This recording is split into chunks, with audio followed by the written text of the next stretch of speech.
Alhamdulillah nasta'inuhu wa nastaghfiruh wa na'udzu billahi min syururi anfusina wa min sayyiati a'malina man yahdihillahu fala mudilla lahu wa man yudlil fala hadiya lahu asyhadu an la ilaha illallah wahdahu la syarika lah wa asyhadu anna Muhammadan 'abduhu wa rasuluhu alladzi la nabiyya ba'da amma ba'd.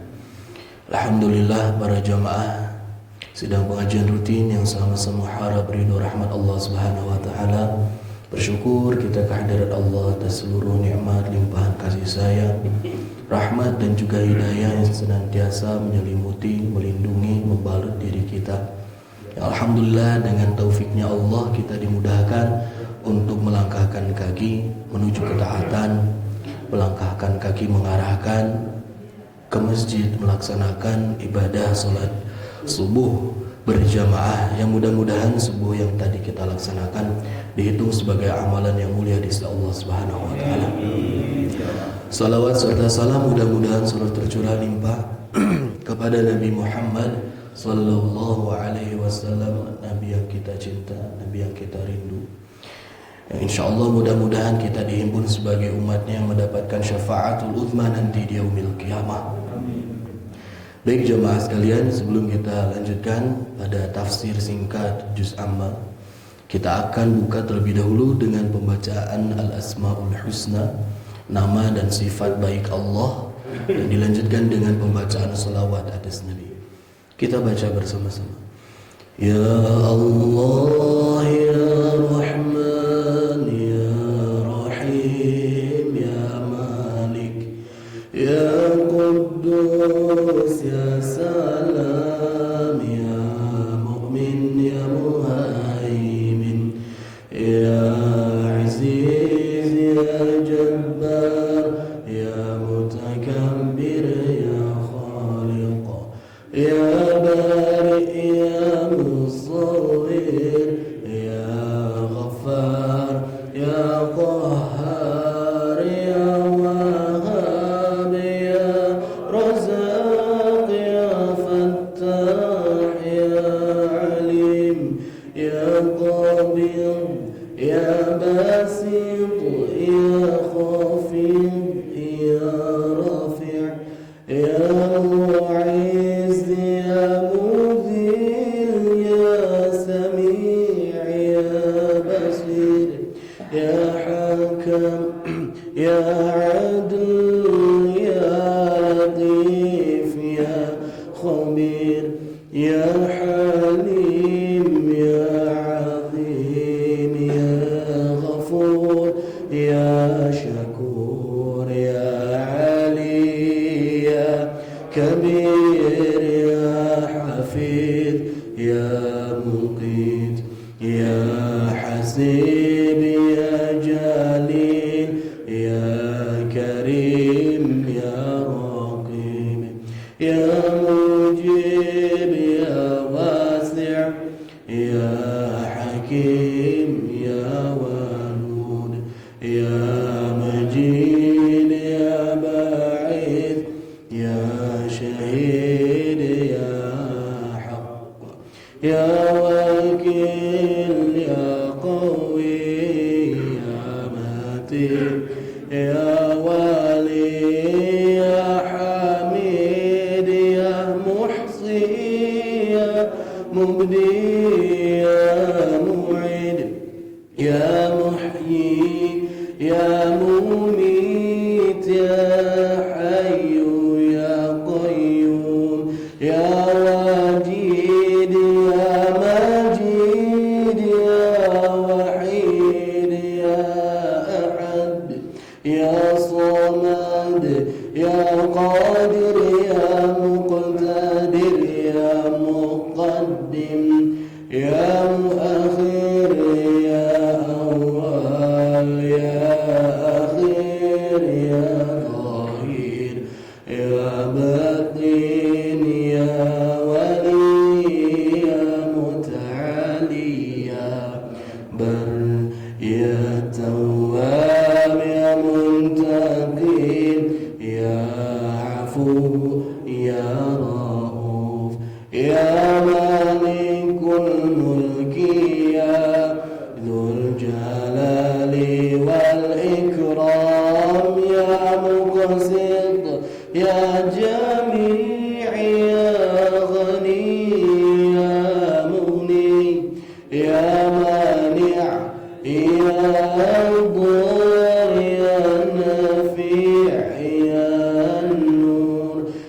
هادي يا بديع يا بقي يا وارث يا رشيد يا صبور يا الله يا الله صلاة الله سلام الله على طه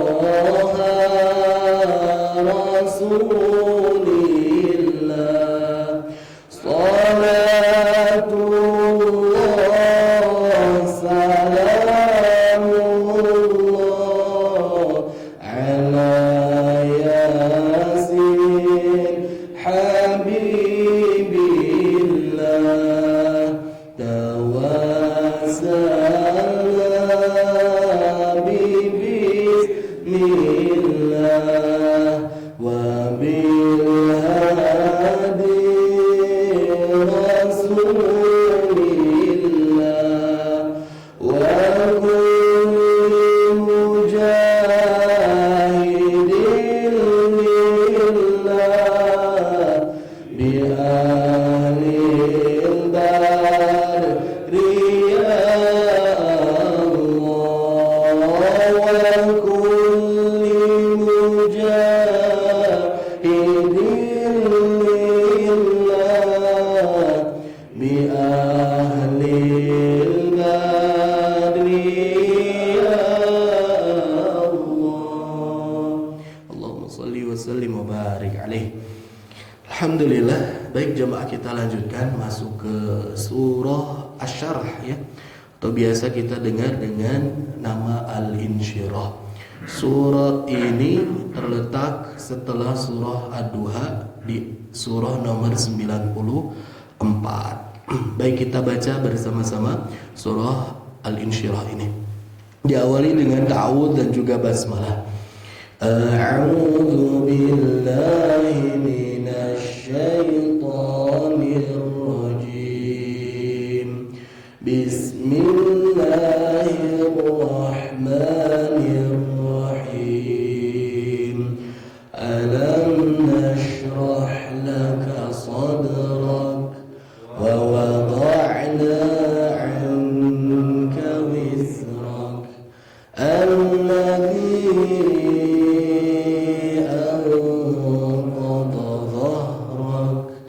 ورفعنا لك ذكرك فإن مع العسر يسرا إن مع العسر يسرا فإذا فرغت فانصب وإلى ربك فارغب صدق الله العظيم سمعنا وأطعنا غفرانك ربنا وإليك المصير. Baik jemaah sekalian, tidak terasa kita sudah masuk ke surah 94 ini. Selepas kemarin kita telah bahas mengenai bagaimana Ad-Duha diturunkan oleh Allah Subhanahu wa taala sebagai satu jawaban, sebagai kunci, motivasi, dorongan yang diberikan Allah kepada Rasulnya. Yang sebelumnya kita tahu terjeda wahyu selama 3 hari, ada yang menyebutkan tidak turun, ada yang menyebutkan 2 minggu, ada yang menyebutkan 1 bulan, 40 hari sampai dengan 3 bulan lamanya. Wahyu itu terjeda, turun, datang kepada Rasul. Rasul menanti kedatangan wahyu, menanti kedatangan Jibril yang tidak kunjung tiba.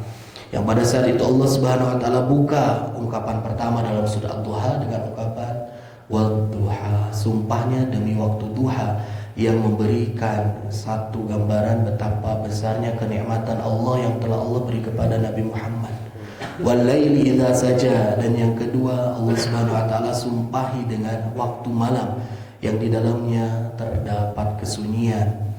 Di sini Allah Subhanahu wa taala seakan ingin berbicara kepada Nabi bahwasanya selama engkau diberikan nikmat, diberikan kelapangan, diberikan kemudahan, keindahan, kebahagiaan dalam hidupmu, begitupun Allah Subhanahu wa taala gantikan dengan sesuatu yang menyulitkan, yang menyesakkan dadamu, seluruhnya fase itu adalah fase yang Allah tidak pernah lari, Allah tidak pernah jauh, Allah tidak pernah meninggalkan sang Nabi ini. Inilah adalah satu pelajaran bagi kita jemaah sekalian. Bagaimanapun kondisi kita, mau sedang dilanda kebahagiaan, mau sedang ditimpa musibah dan kesulitan, yakin Allah senantiasa bersama kita. Bahkan ada ungkapan menyebutkan la tahzan innallaha ma'ana. Dan itu dalam Al-Qur'an seperti itu. Tidak layak bagi kita seorang mukmin itu merasa sedih. Karena apa? Karena ada Allah senantiasa menyertai kita. Nah, di sini Allah Subhanahu wa taala menguatkan keimanan Nabi Muhammad SAW. Kaitannya sangat erat dengan surat Al-Insyirah.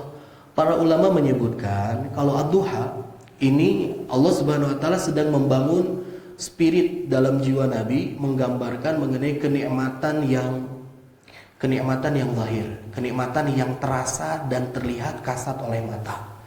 Sebagaimana Allah Subhanahu wa taala menyebutkan alam yajidka yatiman fa'awa. Dulu engkau itu Muhammad yatim. Engkau diurus sama siapa? Sama Allah yang menaungi seluruh pertumbuhan, perkembanganmu, yang Allah menggantikan naungannya ketika ibumu wafat. Digantikan naungan itu kepada kakekmu. Siapa yang menghendaki hal itu, menumbuhkan rasa cinta dalam keluargamu? Allah Subhanahu wa taala. Allah enggak pernah meninggalkanmu Muhammad. Engkau dulu saja ketika yatim, Allah jaga, Allah rawat, Allah pelihara, Allah naungkan keamanan. Apalagi sekarang ketika wahyu ini terjeda turun, enggak ditinggalin. Kan ini terlihat dan terasa Pak, kenikmatannya zahir langsung. Seperti Allah Subhanahu wa taala sebutkan, wa wajadaka ailan fa'aghna. Di Ad-Duha itu Allah Subhanahu wa taala menyebutkan engkau itu dulu kekurangan, serba kesulitan. Siapa yang mencukupkan? Allah Subhanahu wa taala. Apalagi kehidupan yang akan datang, sebelumnya saja Allah sudah jaminkan, sudah berikan bukti, sudah realisasikan mengenai jaminan dan juga kuasanya. Apalagi yang akan datang, Allah pasti jamin. Nah, ini pun memberikan semangat yang menggelora dalam hati kita bahwasanya insya Allah selama keimanan masih terpatri dalam hati kita, Allah senantiasa membersamai kita, memberikan jalan, memberikan petunjuk, memberikan kemudahan atas setiap kesulitan. Harus yakin jemaah sekalian. Nah, adapun di surat Al-Insyirah ini Allah Subhanahu wa taala memberikan guratan nikmat yang Allah masukkan ke dalam hati Nabi Muhammad.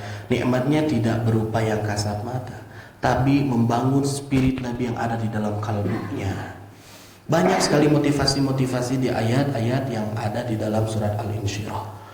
Allah Subhanahu wa taala buka di ayat yang pertama. Kita lihat, alam nashrah, bukankah kami telah lapangkan laka kepada engkau Muhammad. Apanya yang Allah lapangkan? Sodroka, dadamu.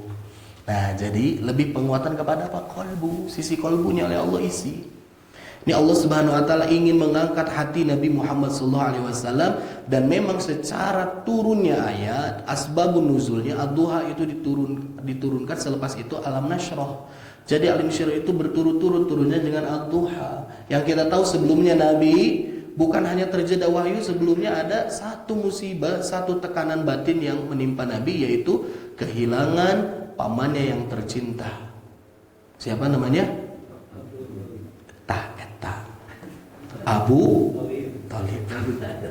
Pami Abdul Muthalib, kakeknya Nabi. Abu Thalib. Setelah backingnya Nabi meninggal, setelah yang melindungi Nabi selama 40 tahun lamanya wafat, setelah itu meninggal pula istri yang tercinta, Siti Khadijah Al-Kubra. Nah, meninggal ini kan berat sekali. Setelah itu Allah kuatkan dengan datangnya Ad-Duha. Allah perkuat lagi mengenai kekuatan spirit dalam hati Nabi dengan turunnya surah Al-Insyirah. Alam nashrah, bukankah kami telah lapangkan laka kepada engkau sodroka, dadamu wahai Muhammad. Allah Subhanahu wa taala di sini, kata para mufassirin menyebutkan makna di nashrah itu, disyarahkan itu, dilapangkan oleh Allah itu dengan dua makna.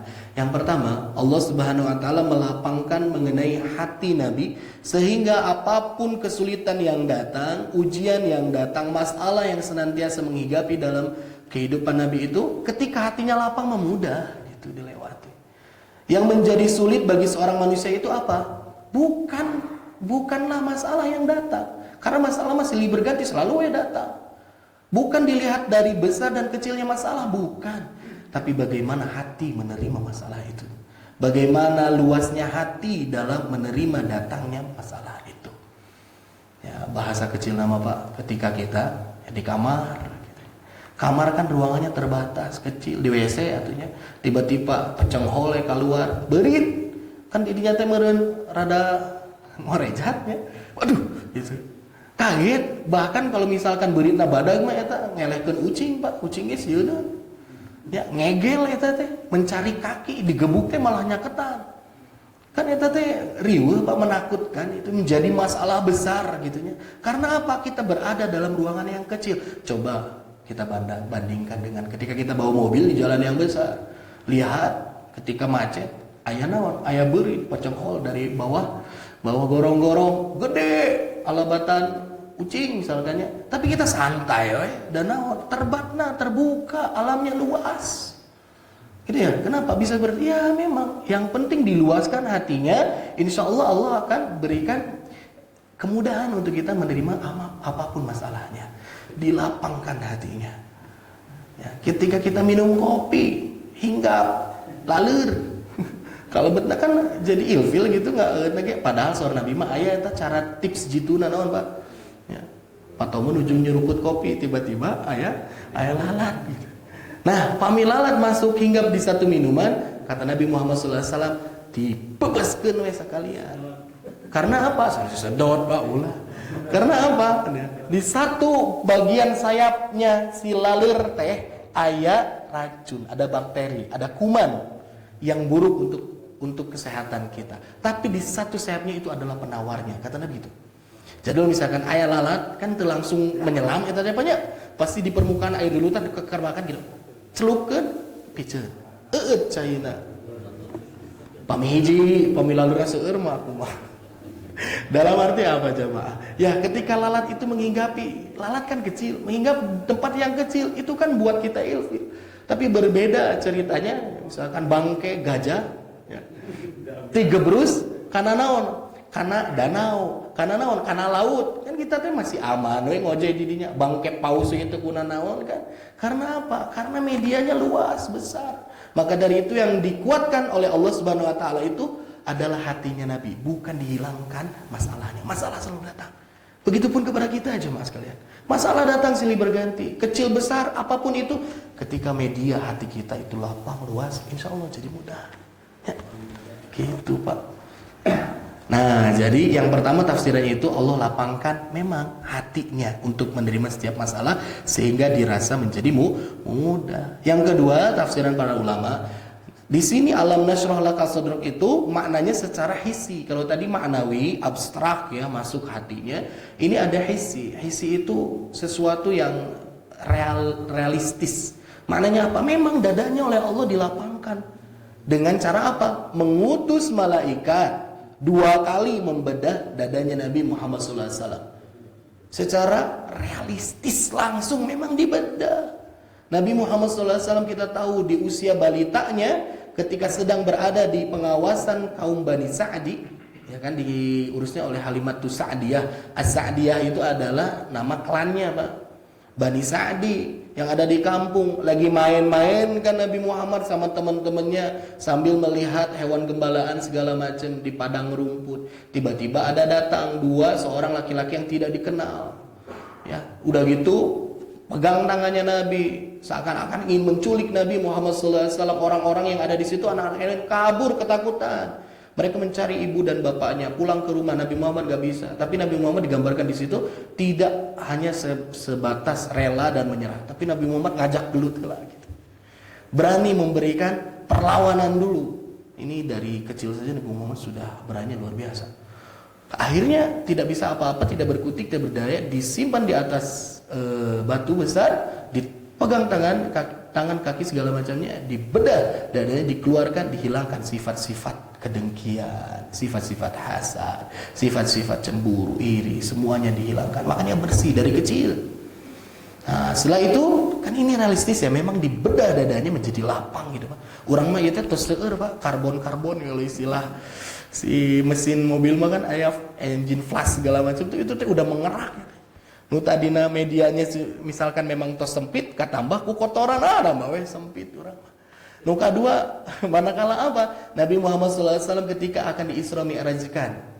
Nah, sebelum Nabi Muhammad Mi'raj naik ke atas, itu Nabi Muhammad dalam satu riwayat itu dibelah dadanya oleh malaikat Jibril, dibersihkan kotoran-kotoran yang ada di dalamnya. Kata satu riwayat menyebutkan, hadza syaitan. Ini adalah kotoran-kotoran setan, bisikan-bisikan setan yang ada dalam hatimu dibersihkan hingga akhirnya benar-benar lapang dadanya Nabi mah. Seperti itu, Pak. Karena orang memual mungkin tiasa, Pak. Barijeng alim ya, dilaan, dibelek, dibongkar dadanya, dibersihan. Anu sakit jantungnya dibebas ke aralim kan, gitunya. Apalagi ini. Jadi ini memang kehendak Allah Subhanahu wa taala. Maka dari itu Nabi itu lebih kuat, lebih hebat menerima setiap terpaan dan cobaan. Tidak ada satu orang pun yang sanggup. Kalau kita melihat ya, dari sejak sejarah Nabi pertama kali dilahirkan sampai Nabi wafat, silih berganti.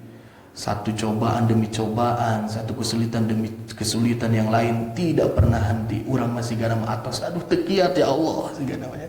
Nabi Muhammad luar biasa jemaah sekalian.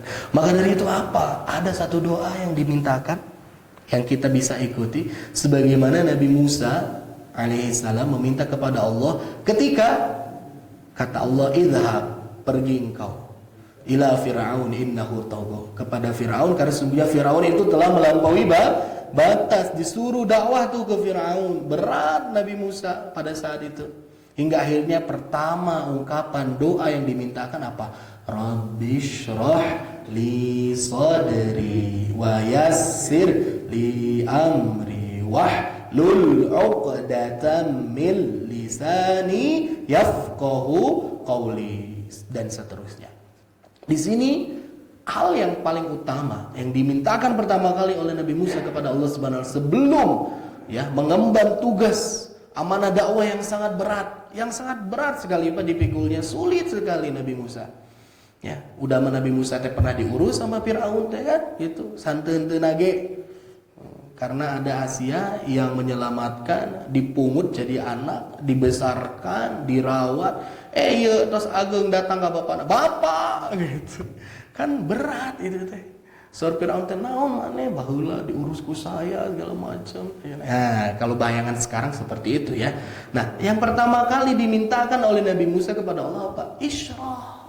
Ya Allah, lapangkan Rabbishrah li sadri, untukku apa dada ini biar bisa menerima seluruh kesulitan, memprosesnya sehingga menjadi sesuatu hal yang mudah. Karena apa? Hatinya lapang. Sebelum yasir li amri, sebelum minta untuk dimudahkan perkara-perkara itu apa? Minta dulu hatinya, medianya untuk lapang. Makanya kita pun seperti itu Pak. Ya, apapun yang akan kita lakukan, masalah yang datang, minta sama Allah teh bukan diangkat masalahnya, terlebih dahulu teh dikuatkan hatinya, dilapangkan hatinya. Gitu. Nah, dalam kitab-kitab para ulama, kalau kita sering dengar ya Pak, bahkan udah jadi serapan bahasa Indonesia, ada kata yang mirip syarah kan gitu ya, syarah hadis, syarah pelajaran anu, syarah kitab anu, syarah, kok katanya sama dengan syarah ini? Syarah teh syarah keneh. Naon maknanya? Kalau dalam pembelajaran, dalam ruang lingkup keilmuan, yang dimaksud syarah itu adalah penjelasan. Dan penjelasan itu sangat dekat kaitannya membuat hati kita menjadi tenang. Kalau seseorang dia tidak mengetahui, tidak memahami sesuatu yang terjadi dalam dirinya, gak paham, tiba-tiba datang, berat sekali dirasakan. Tapi kalau sudah tahu, sudah jelas nih, sudah gamblang, maka dia akan lebih mudah mencerna sesuatu. Kalau ada permasalahan antara bapak dan ibu, ya, ini perkataan yang harus dihindari nih. Kalau ada kesalahan atau apa-apa, udah, gak usah dijelaskan. Sebentar saya jelaskan dulu, kan bisa gitu kan? Biar permasalahan itu menjadi beres. Harusnya ada penjelasan sehingga timbul ketenangan, kelapangan. Ini sebelum apa-apa biasanya ibu-ibu udah saya nggak perlu penjelasan, semuanya udah jelas kan gitu bahasa nanti. Di sinetron ya tahu Pak. Di rumah kita mantu paling pabaeud. cicing-cicing, padahal penting untuk menjelaskan sesuatu sehingga timbul sesuatu yang lapang dan turun ketenangan. Gitu Pak. Karena itu jelas. Yang kedua, wa wada'na 'anka wizrak. Kata Allah Subhanahu wa taala, wa wada'na, dan kami pun telah menurunkan, telah diambil dan diturunkan angka dari engkau apanya? Wizroka. Ari wizroka teh naon? Dalam arti terjemah Depag itu disebut bebanmu. Wizrun itu beban, al-wizr itu beban. Tapi dalam arti yang lain ada yang mengistilahi al-wizru itu dengan dosa ataupun kesalahan. Karena Allah Subhanahu wa taala dalam ayat yang lain disebutkan wala taziru waziratun wizra ukhra. Seseorang itu dia enggak bisa memikul dosa orang lain. Urusannya dengan Allah Subhanahu wa taala. Apa yang dilakukannya urusannya dengan Allah Subhanahu wa taala. Semuanya sudah jelas hitung-hitungannya. Kata Allah Subhanahu wa taala. Jadi wizrun itu adalah kesalahan juga artinya. Jadi Allah Subhanahu wa taala sudah menurunkan dari diri Nabi apa? Iya, beban-bebannya, kesalahan-kesalahannya sudah Allah lupakan. Sebagaimana Allah Subhanahu wa taala sebutkan di dalam surat Al-Fath ya. Inna fatahna laka fatham mubina liyaghfira lakallahu ma taqaddama min dzambika wa ma ta'akhkhar. Nah, Allah Subhanahu wa taala di situ menyebutkan kepada Nabi, udah dijamin Nabi, engkau itu akan Allah ampuni seluruhnya, digugurkan dosa-dosanya, apa yang dulu pernah engkau lakukan ataupun yang akan dilakukan seluruhnya. Ke belakang dan ke depan Allah sudah ampuni. Gitu di sini teh sudah diturunkan bebannya, sudah diturunkan seluruh kesalahan, digugurkan seluruh dosa-dosanya. Di ayat yang kedua ini para ulama menyebutkan, yang pertama kalau dimaknai dengan beban, Allah menurunkan beban, itu apa yang membebani jiwa Nabi? Yang membebani jiwa Nabi itu adalah salah satunya kesalahan dan dosa umatnya. Nabinya nggak ngelakuin kesalahan, nabinya terhindar dari dosa, tapi umat-umatnya seringkali melewati batas, melampaui garis dan melakukan kemaksiatan kepada Allah. Orang lain yang berdosa, Nabi yang merasa terbebani. Itu ciri Nabi Muhammad SAW. Kata Allah Subhanahu wa taala menyebutkan, telah datang kepada engkau Rasul azizun alaihi ma'anittum. Dia merasa sangat terbebani dengan apa yang engkau lakukan dari dosa-dosamu. Nabinya enggak lakuin dosa, yang lakuin dosa kita. Tapi itu membebani Nabi Muhammad. Kepikiran Nabi mah ku dosa orang. Ya jauh-jauhlah kalau misalkan analogi sederhana mah kita punya anak, Pak. Kita teh sayang sama anak kita.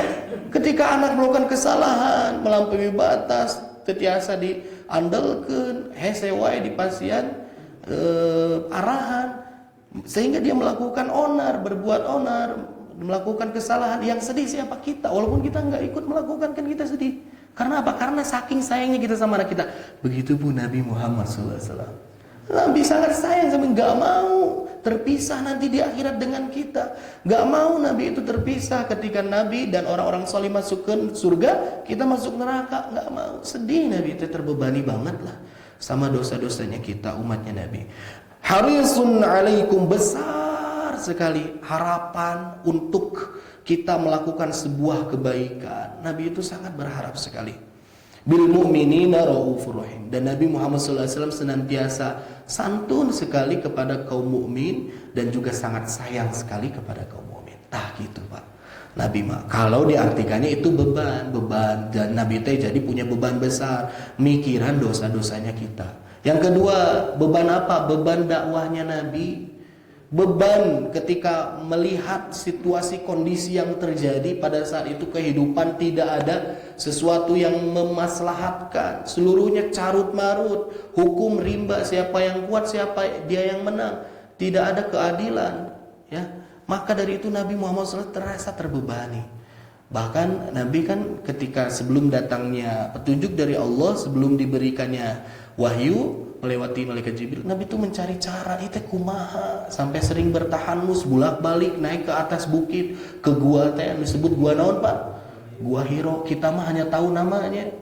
Coba kalau misalkan kita bisa bayangkan dari rumahnya Nabi berangkat pergi ke gua Hiro teh jaraknya sakumaha eta teh. Kalau misalkan ada yang menyebutkan Ustadz itu gini ya, Harusnya di pelajaran-pelajaran itu disebutkan, yang disebut dengan Gua Hiro itu bukan sekedar nama, tapi bagaimana proses Nabi menempuh perjalanan menuju Gua Hiro. Barijeng teu sakali bulak-balik eta teh.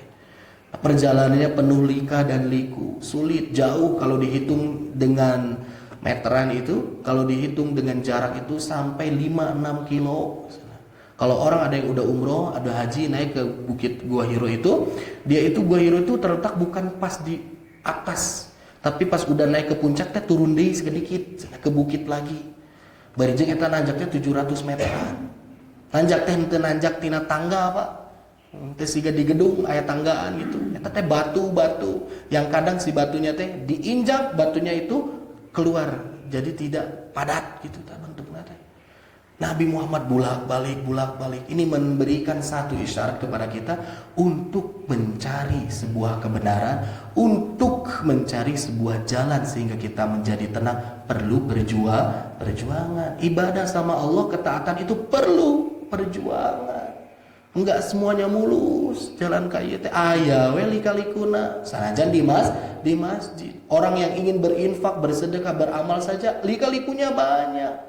Mungkin bersih dari segi internal, hatinya oke, tapi orang lain memandangnya lain.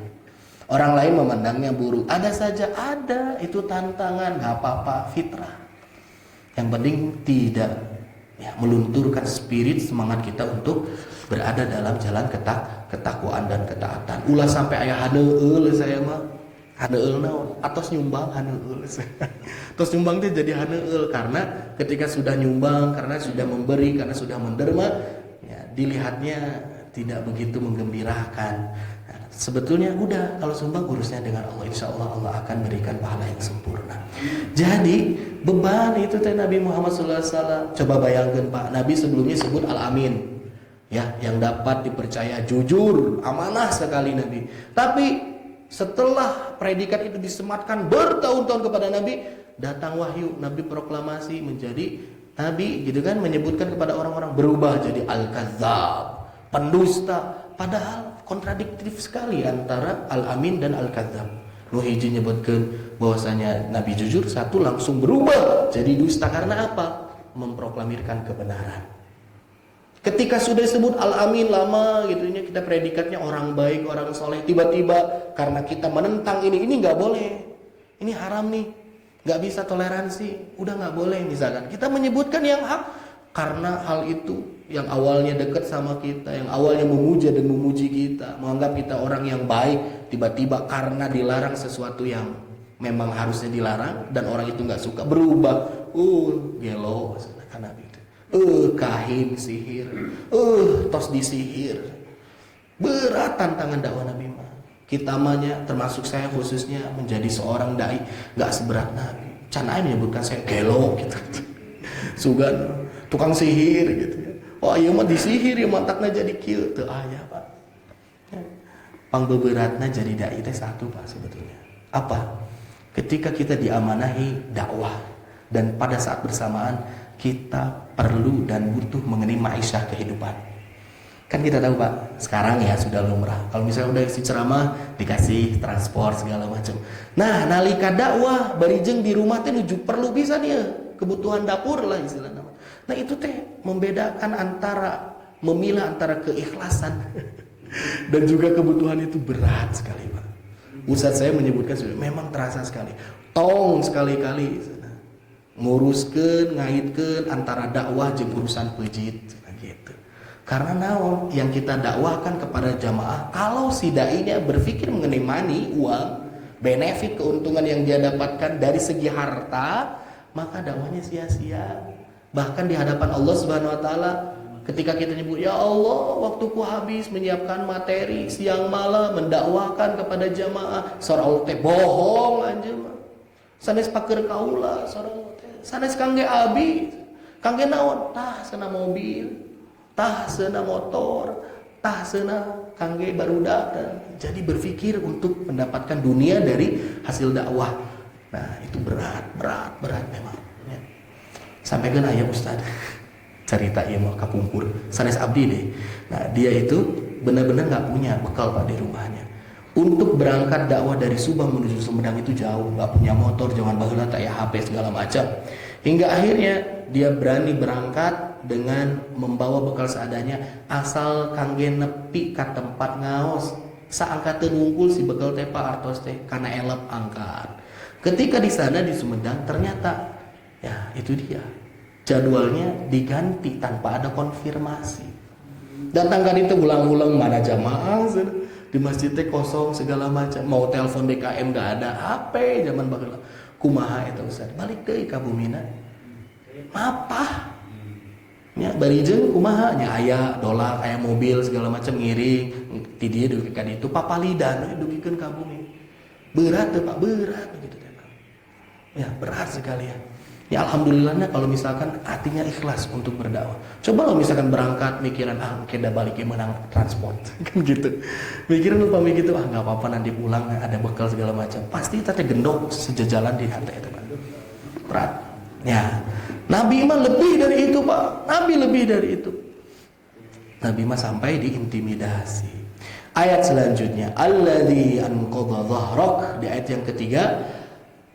Wizronya itu, bebannya itu yang angkodo memberatkan zohroka punggungmu. Si bebannya itu saking sangat beratnya sampai membebani punggungnya Nabi Muhammad SAW. Bahkan ini disebut nakdun ataupun angkodo itu adalah ungkapan bagi seekor unta Pak.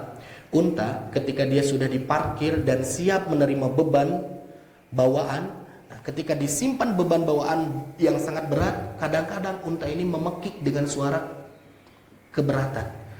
Ya kalau orang mah aduh berat gitu dah. Terus kuat. Nah, bunyi seru, keluar suara seperti itu diungkapkan dengan kata nakdun, anqadha, biasanya untuk unta. Saking beratnya unta mendapat beban yang ada di atas punggungnya, dia memekik dengan sesuatu suara yang keluar. Ya, membuat ekspresi bahwasanya dia keberatan. Begitupun Nabi, bebannya berat sekali jemaah sekalian. Nabi itu bebannya sangat berat sekali. Bayanglah kalau untuk kita mah, kalaulah misalkan orang lain yang memikul beban Nabi, sungguh dia tidak akan bisa menahan beban tersebut. Nabi teh tong mikiran seperti kita, dakwah, kajian, majelis, ngobrol, nasihatan batur, aya nu ngantunkeun nyolatan, nyibakan segala rupi. Tong mikir kadinya. Nabi teh setelah taklim dia berpikir bagaimana nih orang-orang Nasrani, orang-orang Majusi, orang-orang Yahudi sudah siap untuk menghalau kita, sudah siap memerangi kita. Mikiran teh bukan hanya sekedar duduk baca buku menunggu wahyu, istilahnya gitunya. Nabi mah teu baca buku kita. Ya, setelah itu Nabi itu apa? Siap berjihad. Berjihad teh perlu naon? Tenaga, kekuatan fisik, finansial yang harus dikeluarkan, harta untuk menyiapkan peperangan luar biasa. Jadi kisah hidupnya Nabi itu sangat berat sekali Pak, nggak ada yang mampu. Ya, siap berperang dengan pena dan juga dengan pedang. Itu adalah Nabi. Nggak pernah waktunya berhenti. Wa rafa'na laka dzikrak. Nah, ini ayat yang keempat. Ini gambaran dari Allah Subhanahu Wa Taala ketika sudahlah berat beban itu dirasakan oleh Nabi, namun Nabi tetap istiqomah. Maka yang keempat, wa rafa'na laka dzikrak, dan kami tinggikan laka untukmu dzikroka sebutanmu. Ini pun berlaku untuk kita sebetulnya Pak. Ini adalah satu fase proses yang sudah menjadi sunatullah. Kalau ada orang yang dia tetap fight ya, tetap berjuang ketika ada kesulitan, ketika dia tetap istiqomah walaupun berat jalannya, dia akan menemukan fase sebuah apresiasi dari orang-orang yang berada di sekitarnya. Soleh. Walaupun hujan misalkan tetap we ngeureuy kajian, walaupun berat, walaupun sakit tetap we datang ke masjid. Kan baturnya pada muji Pak. Itu adalah keniscayaan. Kalau orang itu senantiasa istiqomah, bersabar dalam kesulitan, dia bisa panceg walaupun banyak rintangan, banyak cobaan, maka dia akan dikenang namanya. Kan gitu. Apapun profesi kita, kalau di tempat kerja kita senantiasa jujur pada saat orang lain tidak jujur, ketika kita senantiasa amanah pada saat orang lain tidak amanah, maka kita itu akan berkilau di tengah-tengah lingkungan kita. Begitupun dengan Nabi Muhammad SAW. Maka Allah Subhanahu Wa Taala tinggikan, dieluk-elukkan, disebut-sebutkan namanya. Tidak ada satu orang pun yang senantiasa disebut namanya, tidak pernah berhenti sedetik pun, melainkan Nabi Muhammad Sallallahu Alaihi Wasallam. Yakin Pak? Kenapa? Tuh dina azan, dina iqomah disandingkan antara asyhadu alla ilaha illallah, setelah itu asyhadu anna Muhammadar Rasulullah, itu disandingkan. Dan kita tahu yang namanya azan itu tidak pernah berhenti, nggak pernah ada hentinya, nggak ada titik jeda, nggak ada azan, nggak. Setiap ujung dunia satu sampai ujung yang lainnya seluruhnya itu menggemakkan nama Nabi Muhammad Sallallahu Alaihi Wasallam. Kabayang Pak? Ya ayeuna orang tos beres subuh di batur makan nembe adan, batur beres di subuh, batur menembe adan, terus saya muter ya tadi. Itu azan. Belum lagi apa? Ya tasyahud kita ketika sholat, sabaraha kali disebutkan nama Nabi. Allahumma sholli ala sayyidina Muhammad. Itu kan dibaca terus dibaca, mengalir seluruhnya. Salawat serta salam kepada baginda Nabi Muhammad SAW. Kita pun sama Pak. Para ulama pun sama, ketika mereka berhasil menurunkan karya yang luar biasa, memberikan kebaikan, kemaslahatan, kemanfaatan kepada manusia, senantiasa disebut-sebut namanya. Abu Hurairah contohnya ya, sahabat Nabi yang paling banyak meriwayatkan Nabi. Kan setelah menyebutkan Abu Hurairah teh kadituna naon sebatkeuna radhiyallahu anhu. Naon artos radhiyallahu anhu teh? Radhiyallahu, mudah-mudahan Allah ridho, anhu ka anjeunna. Tuh itu kan selalu didoakan, bukan hanya dari kita, seluruh kaum muslimin di seantero jagat dunia ngadoakeun ka saha? Abu Hurairah. Kitabna dianggo Imam An-Nawawi, dianggo Riyadhus Shalihin segala macam, diguar eta teh ka saha eta teh jariana ka anjeunna. Makanya kalau kita ingin senantiasa dikenang, maka kita harus menorehkan karya. Ya, orang itu tidak akan mati kalau dia mau menulis. Makanya nih tantangan untuk kita menulis. Hal yang kecil biografi atau biografinya Lira ditulis, berijeng tambahan quotes. Untuk siapa dibaca? Santuna ku anak atau teu ku batur ge gitu. Itu kan akan dikenang terus Pak, dibaca terus ketika ada anak yang mengikuti arahan kita ketika kita tulis kudu kieu nah, kudu kieu jang, hirup teh kudu kieu. Diikuti, itu menjadi jariah untuk kita. Ya. Jadi kalau tidak ingin mati maka menulis. Baik, selanjutnya fa inna ma'al usri yusran, inna ma'al usri yusra. Nah, ini adalah satu penggalan ayat, dua penggalan ayat yang senantiasa diulang-ulang oleh kita para pendakwah ataupun oleh kita juga sudah banyak sekali didengar. Apa benefit, keuntungan kalau misalkan kita istiqomah sabar dalam setiap kesulitan? Maka Allah Subhanahu wa taala berikan satu jaminan. Fa inna, maka sesungguhnya ma'al usri, beserta kesulitan, bersama kesulitan, yusron, itu ada kemudahan.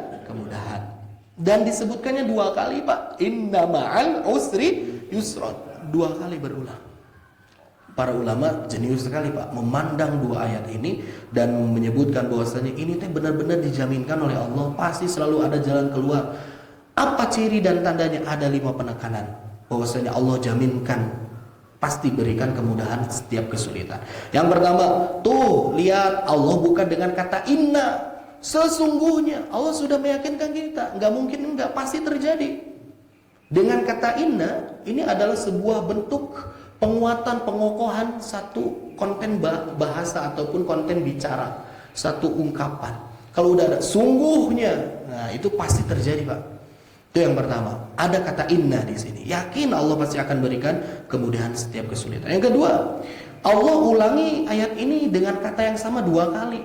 Ketika ayat itu diulang-ulang, apa urgensinya? Menandakan ayat itu penting, menandakan bahwa itu adalah sesuatu hal yang tidak akan luput, pasti akan terjadi. Tah ditekankan lagi ku Allah, nuka 2 eta.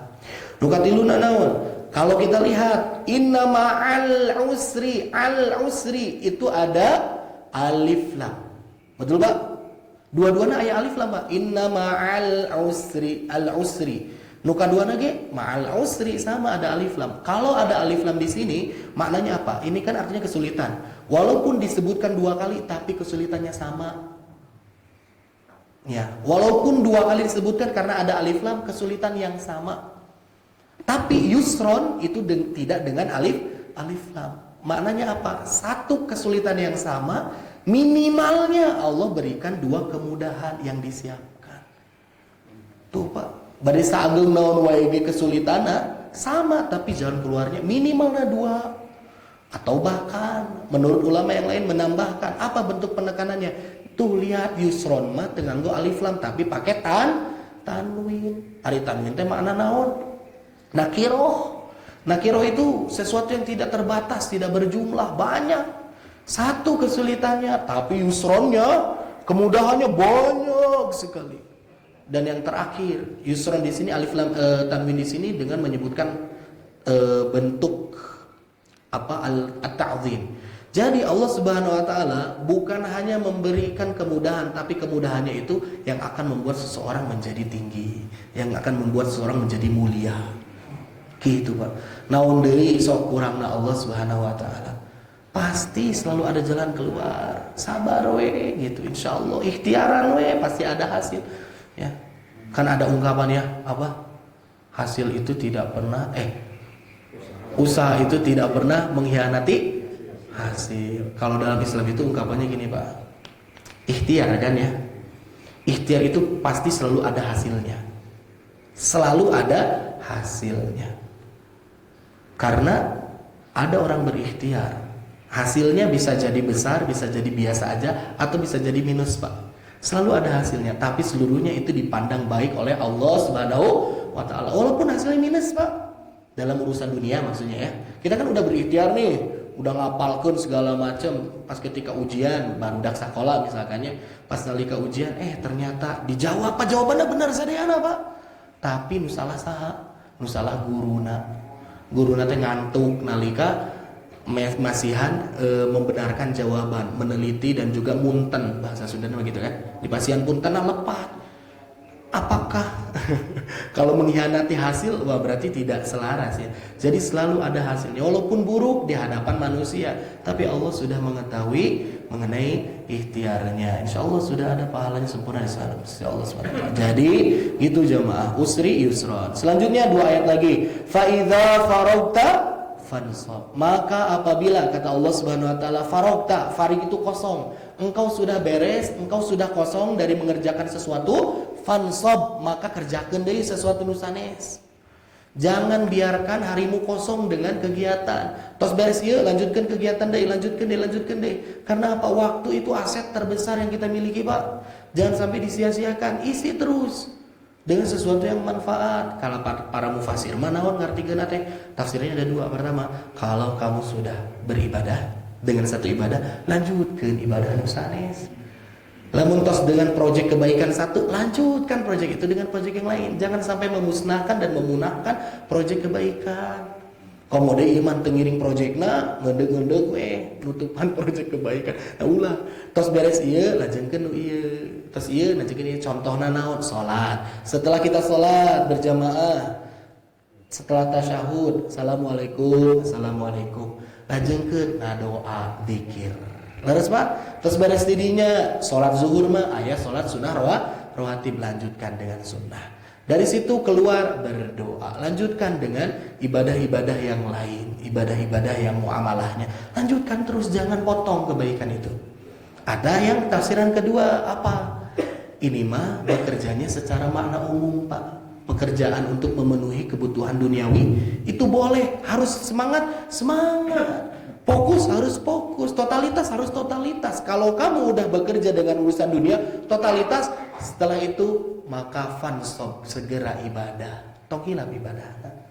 Entos ngerjakan pekerjaan keseharian kita, maka jangan lupa dilanjutkan dengan ibadah kepada Allah Subhanahu wa taala. Tong ulu kutek we urusan dunia.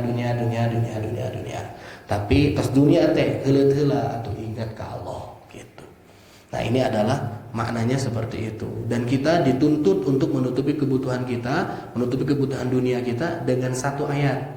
Kata Allah Subhanahu wa taala, "Wabtaghi fima ataqallahu ad-darul akhirah." Cari oleh engkau, usahakan oleh engkau dengan apa-apa yang Allah telah beri untuk apa? Untuk negeri akhirat. Jadi yang pertama tujuan kita, acuan kita, targetan itu untuk akhirat. Tapi kata Allah, wala tansa nasibaka minad dunya. Tapi jangan lupakan dunia juga ada porsinya. Sok dudunya mangga, dah penting ieu teh. Ya, tapi jangan sampai nanti kebutuhan dunia kita mengalahkan akhirat. Wa ila rabbika fargob ini yang terakhir ya. Dan kepada Tuhanmu lah fargob kamu di sini berharap. Fargob itu dari, kalau kita sering mendengar targib, Pak, ada istilah targib ya. Targib itu adalah sebuah motivasi yang diungkapkan, yang dikemukakan kepada jamaah agar mereka itu bersemangat ibadah karena melihat ada balasan yang besar dari Allah Subhanahu wa taala. Sok ibadah. Sebentar nih suruk sok. Noh yang kenging pahala umroh. Siapa yang ingin pahala haji dengan sempurna? Ya, tong kantunkeun nih suruk.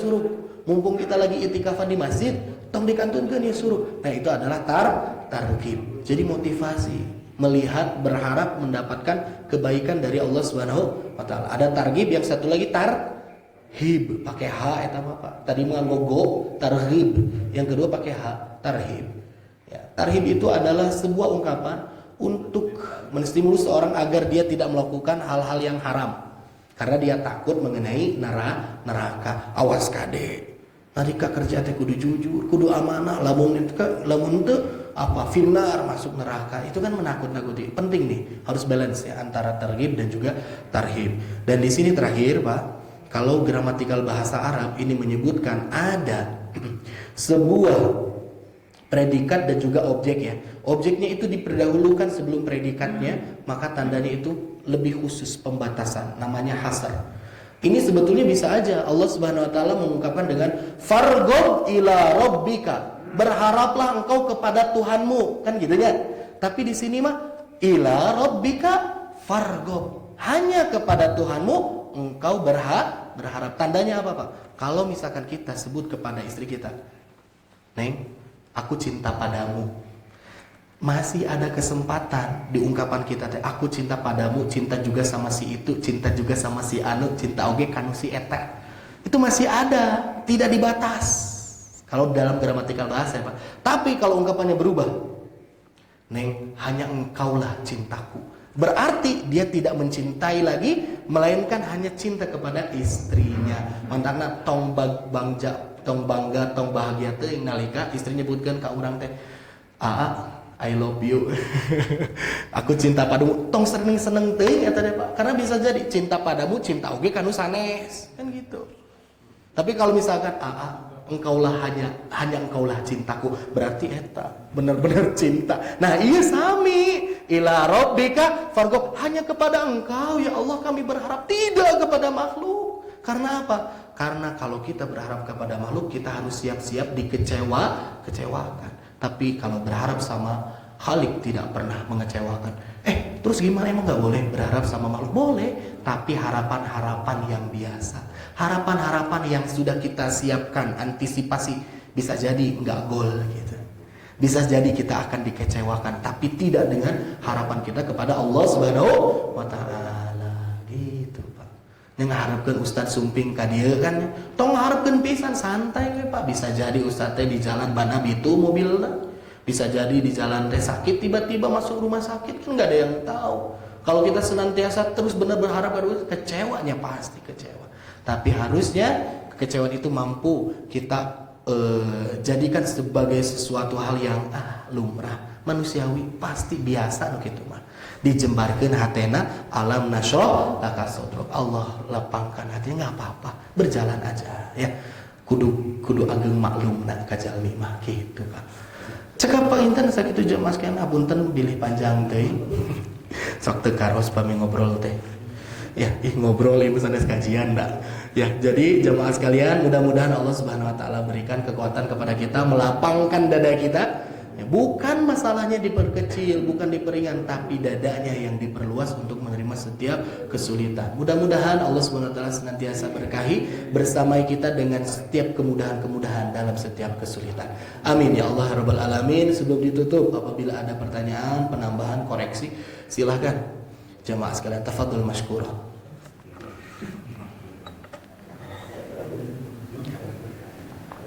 Kalau nggak ada saya tanya Pak. Boleh Pak. Kalau Bapak nanya dadanya jadi ada, Pak. Iya. Saya sudah berlapang dada nggak untuk nanya, Pak. Masya Allah. Saya sudah berlapang dada siap menerima, Pak. Untuk nanya, tapi ternyata ada lagi yang pertanyaan. Boleh Pak, silahkan. Ini ungkapan Fa'inna Ma'al usri yusra itu ininya ada yang menafsirkan setelah kesusahan akan ada kemudahan. Tapi iya. ada juga yang menafsirkan di dalam kesusahan itu ada kemudahan. Jadi yang tadi setelah, tapi yang ini ikut termasuk. Jadi ada yang mengatakan oh iya, setelah ya ada kemudahan. Ya. Tapi ada yang menafsirkan juga setelah dalam berarti ada kemudahan. Betul. Nah, ini mana yang lebih cocok atau keduanya cocok? Ya, kalau melihat merujuk kepada kata yang disandingkan dengan ma'a bersama, berarti itu bisa jadi include, Pak. Dalam ya, dalam setiap kesulitan itu pasti selalu ada kemudahan-kemudahan yang Allah siapkan. Gitu. Walaupun dimaknai juga kalau misalkan sudah kemudahan itu datang, pasti kan akan mudah juga setelahnya. Jadi kedua penafsiran ini bisa dibenarkan menurut saya ya. Jadi ketika kita mendapatkan kesulitannya, pasti di dalamnya itu ada kemudahan juga untuk melewati kesulitan. Dan setelah kesulitan selesai, pasti setelahnya happy ending gitu. Ya, Allah alam. Mungkin nanti tinggal dicari lagi saja. Itu yang menafsirkan itu merujuk kepada ungkapan ataupun merujuk kepada tafsiran ulama siapa. Ya. Kalau misalkan bisa dipertanggungjawabkan dan itu bisa membuat diri kita semakin yakin mengenai kesulitan itu, di dalamnya ada kemudahan dan setelahnya pun ada kemudahan, ya alhamdulillah. Menurut saya ini tidak kontradiktif ya. Jadi ini bisa di istilahnya thoriqatul jam'i, kalau dalam istilah usul fikih itu bisa digabungkan, Pak, penafsir ini. Tidak bertolak belakang. Yang bertolak belakang itu sebetulnya mengenai itu dosa dan kesalahan yang tadi wizrok ya. Ada yang khilaf antara ulama menyebutkan ini beban, ada juga yang menyebutkan bukan beban dosanya umatnya Nabi, tapi dosanya Nabi. Ada yang menyebutkan Nabi pun berdosa, tapi dengan catatan-catatan yang rinci. Bukan dosa besar pertama, bukan dosa yang membuat diri Nabi menjadi hina, seperti melakukan hal yang cunihin ke istri misalkan gitu kan, itu kan menghinakan diri. Berzina menghinakan, enggak yang kayak gitu. Udah gitu dosanya itu, salahnya itu bukan berkaitan dengan syariat dan juga wahyu. Pernah Nabi kan, sebagaimana tadi disebutkan Ustaz Alfandi lagi malam, ada satu kebijakan Nabi yang sudah baik, tapi bukan yang terbaik. Dan dikoreksi oleh sahabat, kan bisa seperti itu. Bahkan ada satu riwayat menyebutkan, Nabi Muhammad SAW itu diminta oleh Abdullah bin Ubay bin Salul. Nah, anaknya itu ketika bapaknya mati, gembongnya munafik di Madinah mati. Nah, setelah itu anaknya minta kepada, wahai Nabi, tolong berikan kainmu untuknya, untuk jadikan kafan. Kan gitu. Tolong solatkan dia juga, tolong doakan dia. Nabi Muhammad SAW pada saat itu memberikan kain, siap untuk mensolati Abdullah bin Ubay bin Salul, tapi ketika hendak solat dipegang tangannya oleh Umar bin Khattab. Kata Umar bin Khattab, wahai Nabi, bukankah dia orang munafik? Katanya gitu. Jangan solati dia gitu. Pada saat itu memang ayat itu belum turun secara gamblang mengenai larangan itu. Makanya Nabi memilih untuk tetap mensolatkan. Ya. Karena kata Nabi Muhammad SAW, gak jadi masalah, kata Allah juga, kalau aku mendoakan, walaupun doanya ditutup, tapi aku masih boleh mendoakan. Tapi ternyata setelah itu turun ayat bahwasanya tidak berlaku, tidak berhak seorang Nabi mensolatkan orang munafik seperti itu. Surat At-Taubah kalau tidak salah. Nah, jadi itu ada kesalahan juga kan Nabi. Sebenarnya itu yang khilaf, itu yang agak ekstrim ya, perbedaan-perbedaan. Kalau mengenai perbedaan yang tadi bisa dimasukkan Pak, insya Allah, bisa digabungkan. Bisa difahami secara generalisir, bisa insyaallah. Allahu a'lam bishawab. Gitu. Di dalam Oh, include. Kalau dua-duanya juga nggak apa-apa, Pak. Di dalam iya dapat kemudahan, setelahnya iya juga dapat kemudahan, kan itu lebih luar biasa. Ya. Nah, Allahu a'lam bishawab. Terima kasih jamaah sekalian. Kita akhiri dan kita tutup dengan bacaan hamdalah dan doa kifaratul majlis bersama-sama. Alhamdulillahirabbil alamin, subhanakallah bihamdika, asyhadu an la ilaha illa anta, astaghfiruka wa atubu ilaik. Wassalamualaikum warahmatullahi wabarakatuh.